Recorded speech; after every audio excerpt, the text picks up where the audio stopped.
తెలంగాణలోకి కొత్త బీర్లు రాబోతున్నాయని తెలుస్తోంది. మద్యం తయారీ కంపెనీ సోమ్ డిస్టిలరీస్ సంస్థకు చెందిన తెలంగాణ ప్రభుత్వం అనుమతి ఇచ్చినట్లు, త్వరలోనే రాష్ట్రంలో కొత్త మద్యం బ్రాండ్స్ అందుబాటులోకి రాబోతున్నట్లు పెద్ద ఎత్తున ప్రచారం జరుగుతోంది.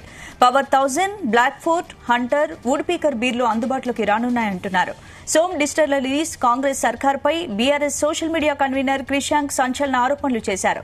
కొత్త మద్యం బ్రాండ్లకు అనుమతి ఇవ్వలేదని రాష్ట్ర ఎక్సైజ్ మంత్రి జూపల్లి కృష్ణారావు చెప్పింది అబద్దమని తేలిపోయిందన్నారు. ఇక సోమ్ డిస్టిలరీస్ కంపెనీ ద్వారా కొత్త బీర్ కంపెనీని తెలంగాణకు తీసుకొస్తున్నారన్నారు.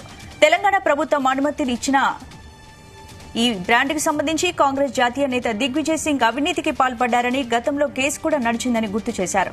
మధ్యప్రదేశ్ రాష్ట్రంలో సోమ్ డిస్టిలరీస్ సంస్థను సీజ్ చేశారని, ఆ కంపెనీ మీద అనేక సార్లు రైడ్స్ జరిగాయన్నారు. అలాంటి సంస్థను తెలంగాణ సర్కార్ ఎలా తీసుకొస్తుందని క్రిషాంక్ ప్రశ్నించారు.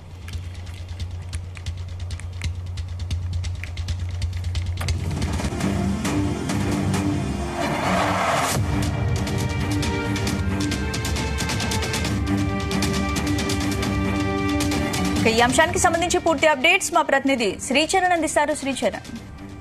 స్పందన, తెలంగాణలో కొత్త బీర్ల సోమ్ డిస్టిల్లకు అనుమతిస్తూ ప్రభుత్వం కూడా ఒక డెసిషన్ తీసుకుంది అనేది కూడా ప్రస్తుతం ప్రచారంలో ఉంది. అందుబాటులోకి 1000 black fort, hunter, woodpecker బీర్లు అంటూ కూడా ఒక ప్రకటన వచ్చింది. ప్రస్తుతానికి కొద్ది గంటల్లోనే 7% షేర్ల పతనం అయిన ఈ కన్సర్న్ సోమ్ డిస్టిల్లర్స్ కి చెందింది. ఇప్పుడు తెలంగాణలో డిమాండ్ ఉన్న బీర్లకి నో స్టాక్ అని చెప్పేసి ఊరు పేరు లేని బ్రాండ్లను అంటగడుతున్నారని కూడా వైన్ షాప్లతో పాటు మద్యం విక్రయాలు కూడా ఫైర్ అవుతున్నారు. అయితే ఎవరు కొత్త మద్యం విక్రయాలపై ఇప్పటి వరకు ఎవరు అప్లై చేయలేదన్న మంత్రి జూపల్లి కృష్ణారావు 4 రోజులకి సోమ్ డిస్టిల్లర్లకు అందించడం ఇప్పుడు సర్వత్రా చర్చ నడుస్తా ఉంది.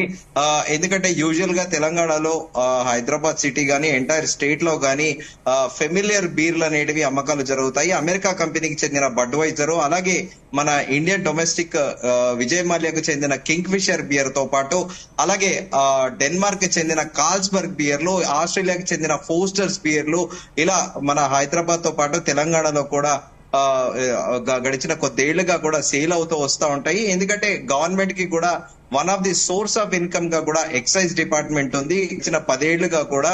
అయితే తెలంగాణలో కొత్త బీర్లు రాబోతున్నాయి అనేది మాత్రము ఖచ్చితంగా తెలుస్తోంది. మద్యం తయారీ కంపెనీ సోమ్ డిస్టిలరీస్ సంస్థకు తెలంగాణ ప్రభుత్వం అనుమతి ఇచ్చినట్లు, త్వరలోనే రాష్ట్రంలో కొత్త మద్యం బ్రాండ్లో కూడా అందుబాటులో రాబోతున్నట్లు కూడా పెద్ద ఎత్తున ప్రచారం జరుగుతోంది. సిమిలర్ గా ఆంధ్రప్రదేశ్ లో కూడా అక్కడ కొత్త బ్రాండ్లతోని అక్కడ గవర్నమెంట్ సేల్ చేస్తోంది. ఒరిజినల్ గా అంటే దేశవ్యాప్తంగా కూడా క్యాపిటల్ సిటీస్ లో సేల్ అయ్యేటి కాకుండా అక్కడ కొత్త బ్రాండ్లతో కూడా జగన్మోహన్ రెడ్డి ప్రభుత్వము సేల్ చేస్తున్న విషయం తెలిసిందే. అయితే ఇప్పుడు కొత్తగా పవర్ 1000, బ్లాక్ ఫోర్ట్, హంటర్, అలాగే వుడ్ పీకర్ బీర్లు అందుబాటులోకి అంటున్నారు.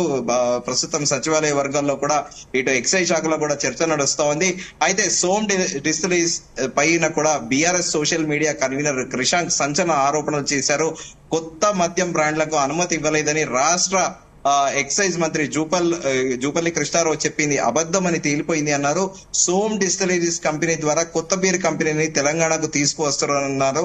తెలంగాణ ప్రభుత్వం అనుమతి ఇచ్చిన సోమ్ డిస్టిలరీస్ లో కాంగ్రెస్ జాతీయ నేత దిగ్విజయ్ సింగ్ అవినీతి పాల్పడ్డారని, గతంలో కేసు కూడా నడిచిందని కూడా గుర్తు చేశారు. మధ్యప్రదేశ్ రాష్ట్రంలోని సోమ్ డిస్టిలరీస్ సంస్థను సీజ్ చేశారని, ఆ మీద అనేక సార్లు రైడ్స్ కూడా జరిగాయి అన్నారు.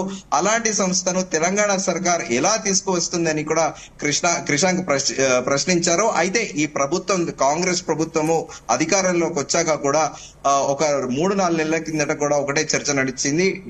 బెవరేజెస్ కంపెనీస్ కి చెందిన డిస్టిల్లర్స్ కి గత ప్రభుత్వం 1000 కోట్లు బకాయిన పడిందని, దీంతో సమ్మర్ లో బీర్ల స్టాక్ కొరత ఉంటుంది అని కూడా మొదట కూడా ప్రచారం జరిగింది. దానికి అనుగుణంగానే ఈ సమ్మర్ లో రాష్ట్ర వ్యాప్తంగా హైదరాబాద్ లో కూడా బీర్ల కొరత చాలా తీవ్రత ఉంది. ఈ నేపథ్యంలో కొత్తగా సోమ్ డిస్టిల్లర్ కి ప్రభుత్వం అనుమతిస్తూ కూడా ఇప్పుడు ఒక డెసిషన్ తీసుకోవడం కూడా సర్వత్రా చర్చనీయాంశంగా మారింది.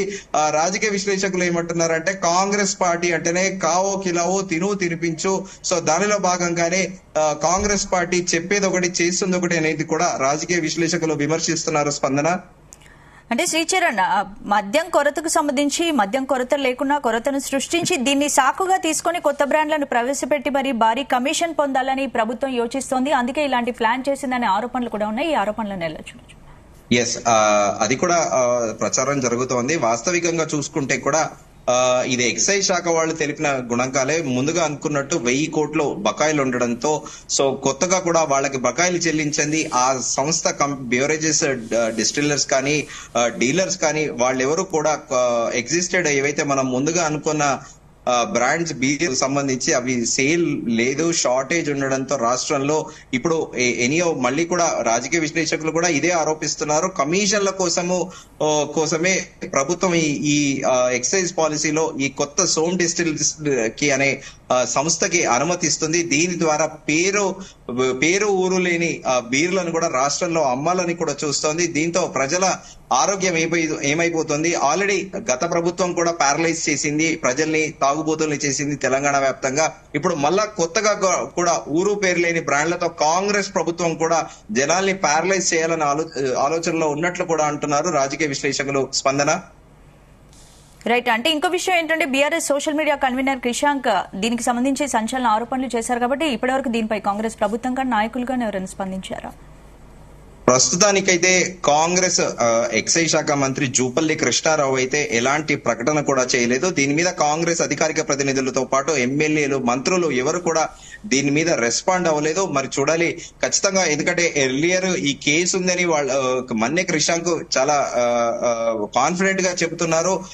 ఆ గతంలో ఇదే డిస్టిల్లర్స్ కంపెనీతోని కాంగ్రెస్ జాతీయ నేత దిగ్విజయ్ సింగ్ అవినీతికి పాల్పడ్డారని కూడా ఆయన ప్రకటన చేశారు. సో ఈ నేపథ్యంలో కాంగ్రెస్ గవర్నమెంట్ ఎలా రియాక్ట్ అవుతోంది, ఒకవేళ మన్నే కృషాంక్ అడిగిన ప్రశ్నకి జవాబు ఇస్తుందా అనేది కూడా ఒక చర్చనీయాంశంగా మారింది. కానీ వాస్తవికంగా చూసుకుంటే ఇప్పుడు తెలంగాణ ప్రజలు కూడా బేసిక్ గా ఏంటంటే తెలంగాణలో ఒక కల్చర్ అనేది గత 10 సంవత్సరాలుగా స్టార్ట్ అయింది. మంచికైనా చెడుకైనా డ్రింకింగ్ అనేది ఒక కామన్ గా అయిపోయింది. నలుగురు ఫ్రెండ్స్ కలిసినా కూడా క్యాజువల్ గా, ఇన్ జనరల్ గా వీక్లీ వన్స్ కలిసినా కూడా తాగడం అనేది కామన్ అయిపోయింది. కానీ ఇప్పుడు పేరు ఊరు లేని బ్రాండ్లకి అనుమతి ఇవ్వడం ఏంటనేది కూడా సర్వత్రా చర్చనీయాంశంగా మారింది. స్పందన. రైట్. Thank you శ్రీశర్.